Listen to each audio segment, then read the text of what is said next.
الحمد لله نحمده ونستعينه ونستغفره ونؤمن به ونتوكل عليه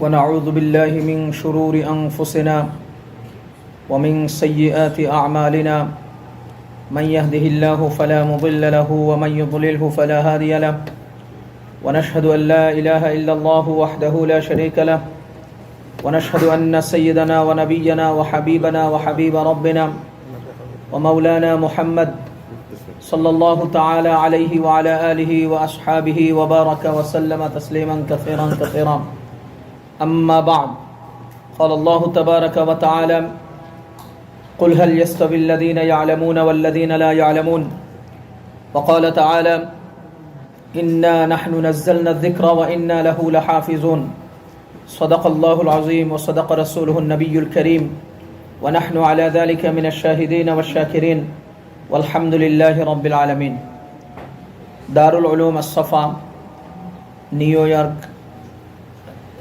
America কর্তৃক আয়োজিত ছাত্রদের পাগড়ি প্রদান উপলক্ষে আজকের এই গুরুত্বপূর্ণ মাহফিল, গুরুত্বপূর্ণ আলোচনা সভা,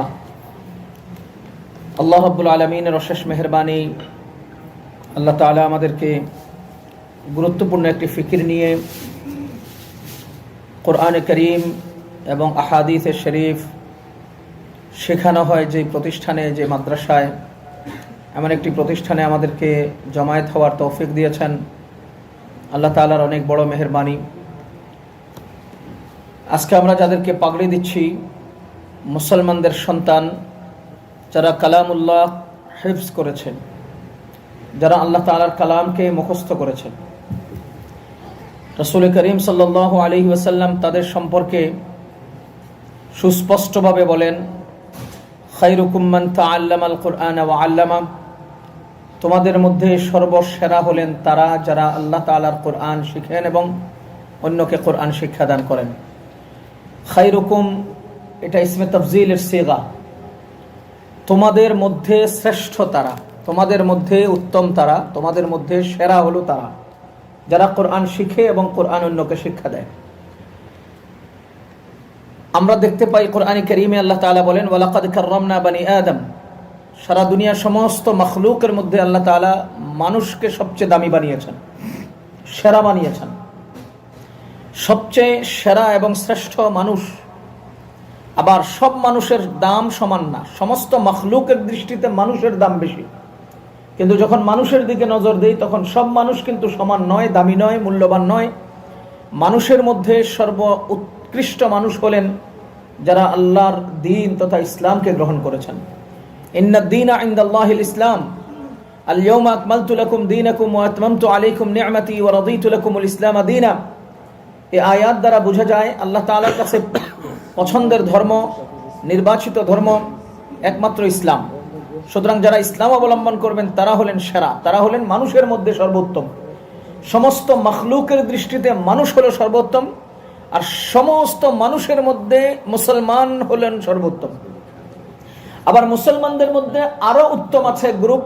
রাসূলুল্লাহ সাল্লাল্লাহু আলাইহি ওয়াসাল্লাম বলেন, খায়রুকুম মান তাআল্লামাল কুরআনা ওয়া আল্লামা, যারা কোরআন শিক্ষা করেন, কোরআন অন্যকে শিক্ষা দেন, তারা হলেন সকল মুসলমানদের মধ্যে সেরা। এখন আমরা বলতে পারি সমস্ত মাখলুকের মধ্যে সেরা মানুষ, মানুষের মধ্যে সেরা মুসলিম, মুসলিমের মধ্যে সেরা হলেন যারা কোরআন শিখেন এবং কোরআন শেখান। তো এদেরকে হাদিস দ্বারা আমরা বলতে পারি যে সেরাদের সেরাদের সেরা হলেন তারা যাদেরকে আজকে আমরা পাগড়ি দেব, যাদেরকে আজকে আমরা পুরস্কৃত করব। কেন? তারা আল্লাহ তাআলার কালাম শিখেছেন। কালামে পাক যারা মুখস্থ করেন তাদের সম্পর্কে হাদিসে এসেছে, আল্লাহ রাসূল সাল্লাল্লাহু আলাইহি ওয়াসাল্লাম ইরশাদ করেন, পৃথিবী সৃষ্টি করার 1000 বছর আগে, পৃথিবী তৈরি করার 1000 বছর আগে আল্লাহ রাব্বুল আলামিন নিজের মুখে সূরা তাহা, সূরা ইয়াসিন, এটা দুটো সূরা আল্লাহ নিজে বললেন। এক সূরা সূরা তাহা, দ্বিতীয় সূরা সূরা ইয়াসিন। পৃথিবী সৃষ্টি করার 1000 বছর আগে আল্লাহ তার জবানে সূরা তাহা, সূরা ইয়াসিন পড়লেন, বললেন। ফেরেশতারা এটা শুনলেন, শুনে আনন্দে উদ্বেলিত হয়ে বলে উঠলেন, ওয়াও, কতই না ভাগ্যবান হবে তারা, ওই উম্মত যে উম্মতের উপর আল্লাহ তাআলার এই কালাম নাজিল হবে। এখনো নাজিল হয় নাই, পৃথিবী সৃষ্টিরও 1000 বছর আগে এই উম্মতের ভাগ্যের ঘোষণা ফেরেশতাদের দ্বারা আল্লাহ দিচ্ছেন। দ্বিতীয় নম্বর, কতই না ভাগ্যবান হবে তারা, যে সকল লোকেরা তাদের এই চামড়ার মুখ দিয়ে আল্লাহর জবানে উচ্চারিত কালাম তেলাওয়াত করবে। কতই না ভাগ্যবান হবে তারা। তৃতীয় নম্বর বললেন, যারা আল্লাহ তাআলার এই কালামকে মুখস্থ করে নিজেদের পক্ষে ধারণ করবে। তাহলে যারা আজকে কোরআন কারীমের হিফজ করলেন, আপনি চিন্তা করে দেখেন, তারা প্রথম তৃতীয় নম্বর ভাগ্যের ঘোষণা হলো যারা আল্লাহর কালাম মুখস্থ করবে এরা ওই ভাগ্যবান। দ্বিতীয় নম্বর ঘোষণা হলো যারা আল্লাহর কালামকে তেলাওয়াত করবে। যারা কোরআন মুখস্থ করে তাদের চেয়ে বেশি পৃথিবীতে আর কেউ কোরআন তেলাওয়াত করে না, কারণ এক একটা আয়াতকে কতবার পড়লে সে মুখস্থ হয়। তৃতীয় নম্বর, প্রথম যে গ্রুপের কথা বললেন, কতই না ভাগ্যবান তারা যাদের উপরে এই কালাম নাজিল হবে। তো আজকে যেই যাদেরকে পাগড়ি দিচ্ছি তাদের উপরে কালামটা নাজিলও হয়েছে, তারা তেলাওয়াতও বেশি করছে, তারা মুখস্থও করেছে। তাহলে পৃথিবী সৃষ্টির 1000 বছর আগে আজকে যারা কোরআনের হিফজ করলেন তাদের ভাগ্যের ঘোষণা ফেরেশতাদের মাধ্যমে আল্লাহ তাআলা শুনিয়ে দিলেন, আর সেটা আমরা রাসূলুল্লাহ সাল্লাল্লাহু আলাইহি সাল্লামের মাধ্যমে জানতে পারলাম। এই হাদিস দ্বারা বোঝা যায় পৃথিবীর সবচেয়ে ভাগ্যবান মানুষ হলেন তারা যারা আজকে কালামে পাককে তেলাওয়াত করলেন, শিখলেন এবং অন্যকে শেখালেন।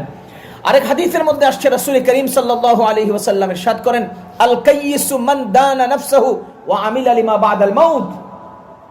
যারা নিজেকে চেনে এবং মৃত্যুর পরে কাজে আসে এমন আমল করে তারাই হলেন জগতের সবচেয়ে বড় ভাগ্যবান।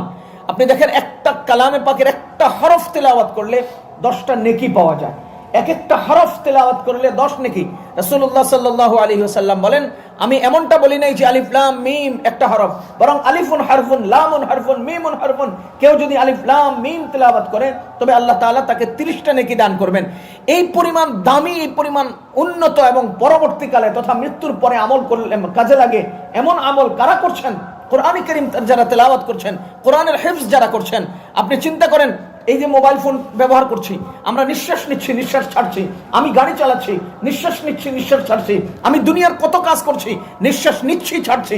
আর একজন হাফেজ সাহেবের কাছে গিয়ে দেখেন, সে নিঃশ্বাস নিচ্ছে তেলাওয়াতের জন্য, নিঃশ্বাস ছাড়ছে তেলাওয়াতের জন্য। তার নিঃশ্বাসটার কত দাম, তার এক একটা নিঃশ্বাসের কি মূল্য, কি পরিমাণ দামি সময় সে পার করছে, কি পরিমাণ কাজে লাগাচ্ছে তার জীবনকে। রাসূলুল্লাহ সাল্লাল্লাহু আলাইহি ওয়াসাল্লাম বলেন, বুদ্ধিমান হলেন ওই ব্যক্তি যেই ব্যক্তি জীবদ্দশায় মৃত্যুর পরে কাজে লাগে এমন আমল করে। আজকে আমরা এক একটা হরফ তেলাওয়াত করলে 10টা করে নেকি পাচ্ছি। এই নেকি দুনিয়ার বুকে চলে না, দুনিয়াতে এটা আমরা দেখাইতে পারি না। দেখেন, আমার আমল নামায় এতগুলো নেকি আছে, কিন্তু আমার ব্যাংকে এতগুলো টাকা আছে, এটা দেখাইতে পারি। আমার গাড়িতে এতগুলো সম্পদ আছে, দেখাইতে পারি।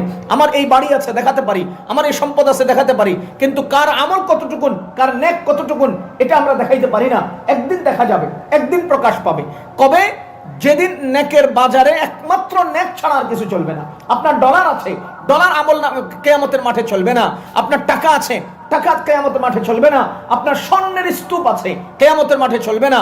একমাত্র আমল, একমাত্র নেক এবং একমাত্র নেকিই কিয়ামতের মাঠে চলবে। রাসূলুল্লাহ সাল্লাল্লাহু আলাইহি ওয়াসাল্লাম বলেন, যে ব্যক্তি কোরআনের একটা হরফ তেলাওয়াত করলো সেই ব্যক্তি 10টা নেকি পেয়ে গেল। এখন নেকিটা কোন জায়গায় কাজে লাগে? আপনি আলুওয়ালাকে গিয়ে যদি বলেন, ভাই আপনাকে আমি একবার সুবহানাল্লাহর নেকি দিলাম, 1 কেজি আলু দেন, সে দেবে না। তার কাছে নেকির কোনো মূল্য নাই, সে নেকি দিয়ে আলু বিক্রি করে না, 10 টাকা দিয়ে আলু বিক্রি করে। কিন্তু কিয়ামতের ময়দানে এক নেকির কত দাম হবে? হাদিসের মধ্যে আসছে, রাসূলুল্লাহ সাল্লাল্লাহু আলাইহি ওয়াসাল্লাম ইরশাদ করেন, একজন ব্যক্তি অনেকগুলো নেকি এবং অনেকগুলো সওয়াব নিয়ে উপস্থিত হবে। অনেক নেকি, অনেক সওয়াব যখন মাপা হবে, আল্লাহ তাআলা কোরআন কারীমে বলেন, ওয়া নাদাউল মাওয়াজিনাল কিসতা লিয়াউমিল কিয়ামা, কিয়ামতের মাঠে আমি আমলনামাকে মাপার জন্য দাঁড়িপাল্লা কায়েম করব। এক পাল্লায় নেক আমল, আরেক পাল্লায় বদ আমল যখন রাখা হবে তখন সমান সমান হবে, সমান সমান হবে।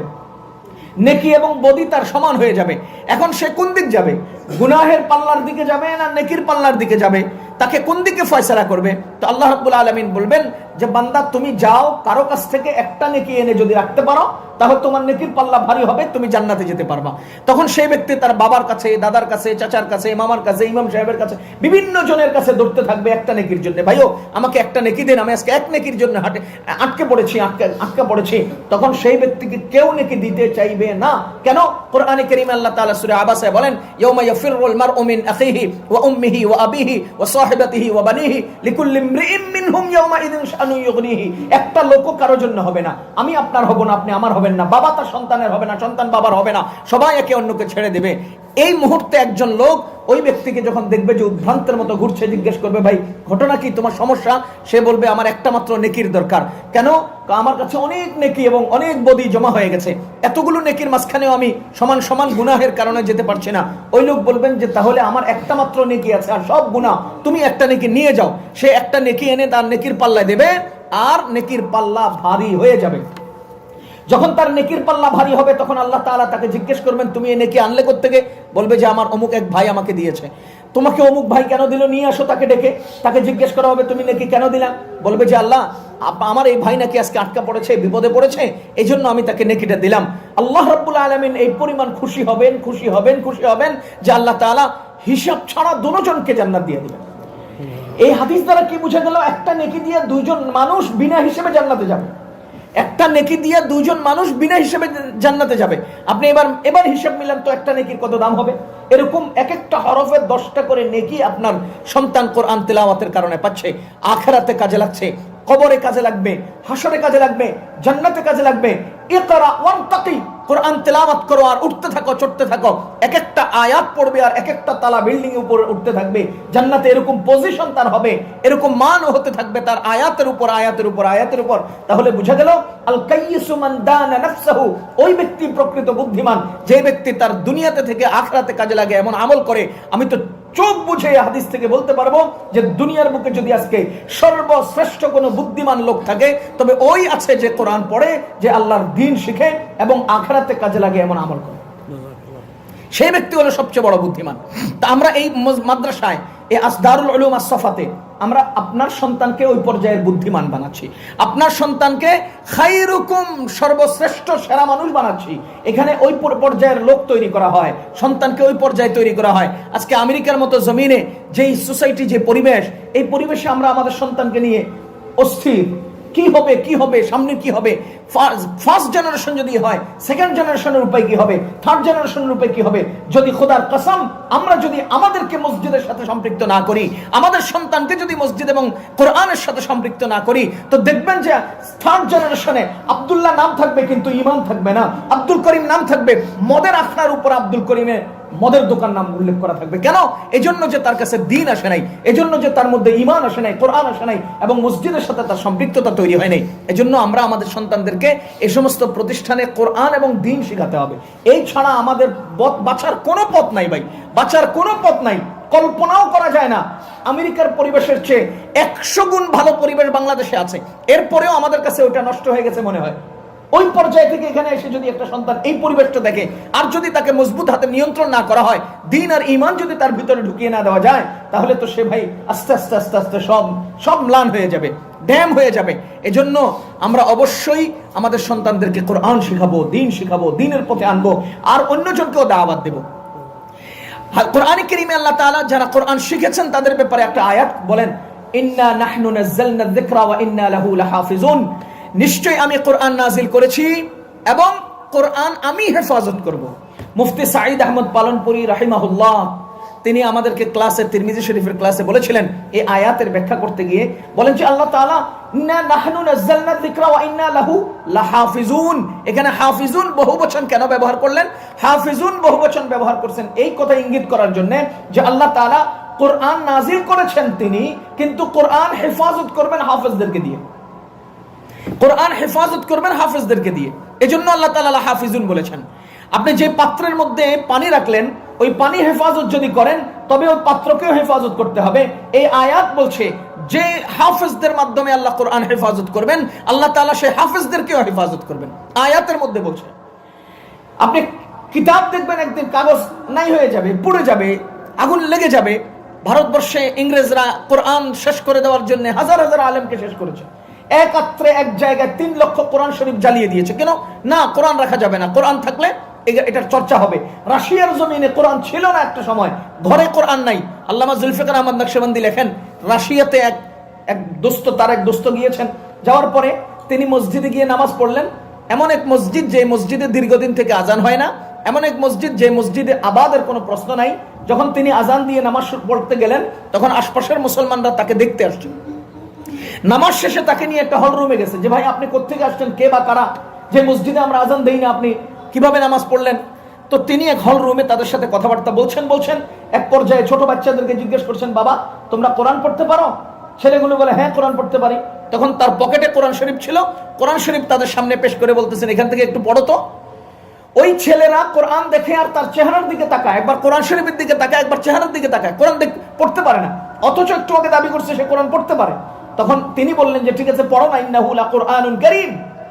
যখন আয়াতের অংশ তার মুখ থেকে বের হয়েছে, ওই বাচ্চাগুলো এট এ টাইম পড়া শুরু করেছে, ইন্নাহু লাকুরআনুন কারীম ফি কিতাবিম মাকনুন লা ইয়ামাসসুহু ইল্লাল মুতাহহারুন তানজিলুম মির রাব্বিল আলামিন। তিনি আশ্চর্যান্বিত হলেন, তিনি কোরআন শরীফ সামনে দিলাম পড়তে পারে না, অথচ আমি আয়াত পড়তে এসে পড়তে শুরু করলো। তখন মুরব্বী লোকেরা বলতেছে যে দেখেন, আমাদের এই রাশিয়াতে বাড়িতে কোরআন রাখা, কোরআনের চর্চা করা, কোরআনের শিক্ষা দেওয়া, এগুলো মানা, এগুলো সিস্টেম নেই। জানলে আমাদেরকে গ্রেফতার করে, জানলে আমাদের উপরে টর্চার করে। এখন আমরা কি করব? আমাদের বাজারে, গ্রামের বাজারে টেইলারের দোকান আছে, টেইলার মাস্টার কোরআনের হাফেজ, বাচ্চাদেরকে আমরা ওখানে টেইলারিং কাজ শেখানোর জন্য পাঠাই। বাহ্যিক দৃষ্টিতে শোরুমে বসে বসে বুতাম লাগায়, এটা সেলাই সেটা সেলাই, কিন্তু আড়ালে ঘরের পেছনে আন্ডারগ্রাউন্ডে তারা মুখে মুখে উচ্চারণ করে করে করে করে করে করে ওস্তাদের মুখ থেকে শুনে শুনে এরা কোরআন কারীম তেলাওয়াত করেছে। আল্লাহর মেহেরবানি, এই সবগুলো ছেলে হাফেজ, কিন্তু জীবনে তারা কোরআন শরীফ চোখে দেখে নাই। আল্লাহ তাআলা কোরআন কারীমের কপি দিয়ে কোরআন হেফাজত করবেন না ভাই, কোরআনের হাফেজ দিয়ে কোরআনের হেফাজত করবেন। ইন্না নাহনু নাযালনা যিকরা ওয়া ইন্না লাহু লাহাফিজুন। হাফেজে কোরআন দিয়ে আল্লাহ কোরআনের হেফাজত করবেন। আলহামদুলিল্লাহ, দারুল উলুম আস-সাফা আজকে ওই জাতীয় হাফেজে কোরআন তৈরি করছে। আমেরিকার জমিনে আমাদের অনেক হাফেজে কোরআন দরকার, আমেরিকার জমিনে আমাদের অনেক আলেম দরকার, যারা দ্বীনের দাওয়াত নিয়ে মানুষের কাছে যাবেন, নিজেদের ঈমান আমলকে রক্ষা করে মানুষকে দ্বীনের পথে আনবেন, আল্লাহর দিকে ডাকবেন। আল্লাহ তাআলা আমাদের যে সকল ছাত্ররা আজকে হিফজ শেষ করেছেন এবং তাদেরকে আল্লাহ কবুল করুন। তাদের মা বাবার জন্য আল্লাহ যে পুরস্কারের ঘোষণা রেখেছেন, সেই পুরস্কার আল্লাহ তাআলা তাদের মা বাবাকে দান করুন। আমাদের যারা উস্তাদগণ এটার পেছনে মেহনত করেছেন, ওনাদেরকে আল্লাহ তাআলা উত্তম জাযা দান করুন। আর আস-সাফা, দারুল উলুম আস-সাফা, এই মাদ্রাসাকে আল্লাহ তাআলা কিয়ামত পর্যন্তের জন্য সমস্ত রুকাওয়াট, সমস্ত অসুবিধা, ফাসাদাত থেকে আল্লাহ হেফাজত করুন। এর সাথে দায়িত্বশীল যারা আছেন আল্লাহ তাদেরকেও কবুল করুন। আমাদের সকলকে আজীবন কোরআনের সাথে সম্পৃক্ত থেকে জীবন পার করার তৌফিক নসিব করুন। সুবহানাল্লাহি ওয়া বিহামদিহি, সুবহানাকাল্লাহুম্মা ওয়া বিহামদিকা, আশহাদু আল্লা ইলাহা ইল্লা আনতা, আস্তাগফিরুকা ওয়া আতুবু ইলাইক।